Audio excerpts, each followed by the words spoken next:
I'm not gonna lie, most people are gonna get turned off by this recipe as soon as they hear tongue.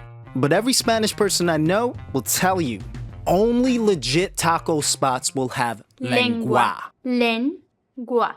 That's cow tongue. And yes, it looks as gross as it sounds. Ew, that looks like fucking shark teeth. But after you prepare it, you'll never know that it looked like this.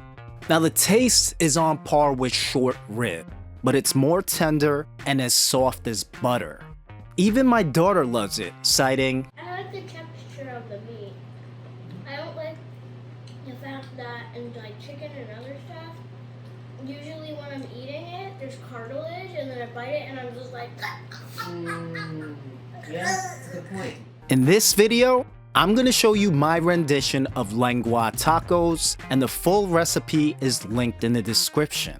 Now, fair warning, this recipe does take 4 hours to make, but the majority of it is simmering the meat, and this video is broken down into 3 sections, so check the timestamps in the description if you want to skip ahead.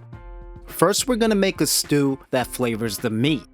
Fill a large 8-quart pot 2/3 full with water and place it on high heat. Chop up 1.5 large onions, then add a 1/2 cup of crushed garlic. I just buy these pre-peeled from Aldi and crush them using my favorite tool. Then add about 8 bay leaves, 1.5 tablespoons of salt, a 1/2 tablespoon of pepper, and by the time you're done, your water should be boiling and you're gonna add all of this in.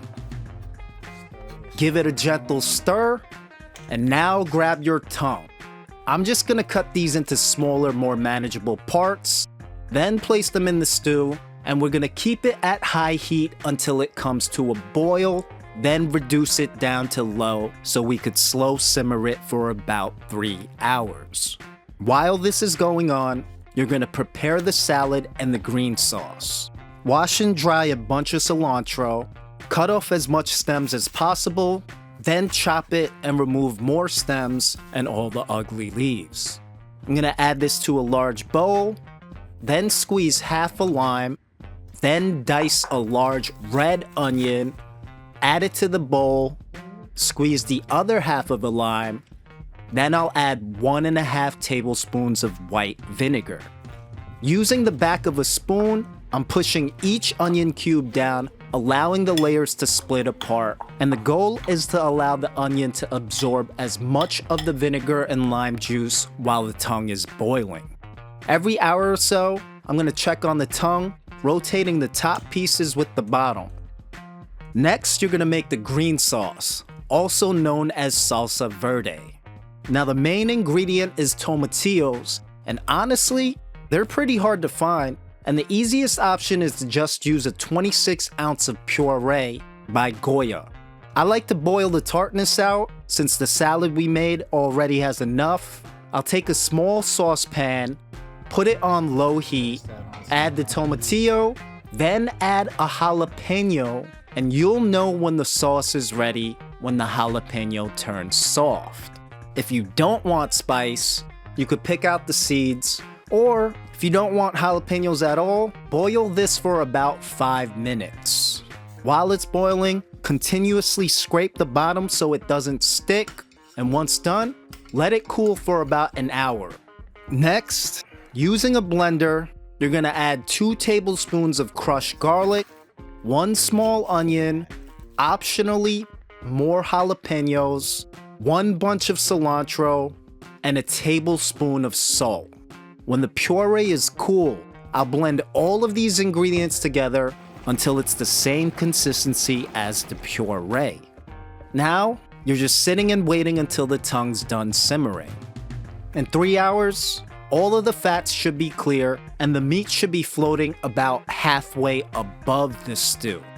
I'll shut off the stove, remove the tongue pieces, and let it cool for about 15 minutes.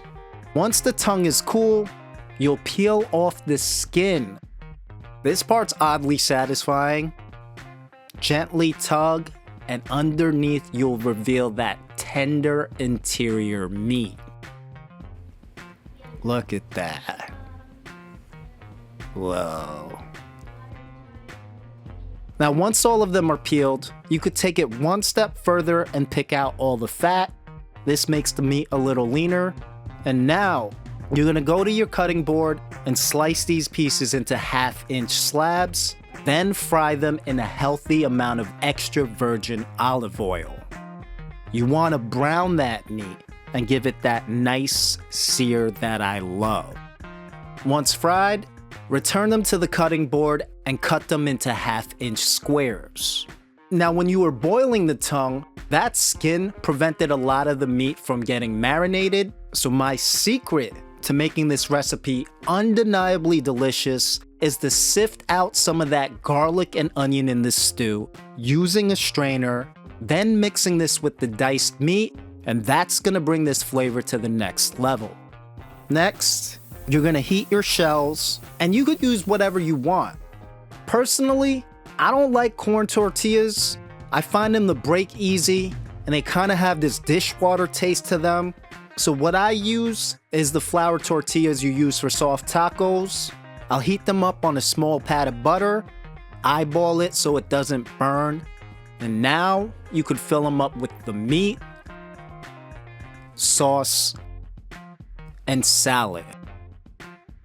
Again, the meat, salad, then sauce, and this combination will absolutely ruin your standards of what a great taco is.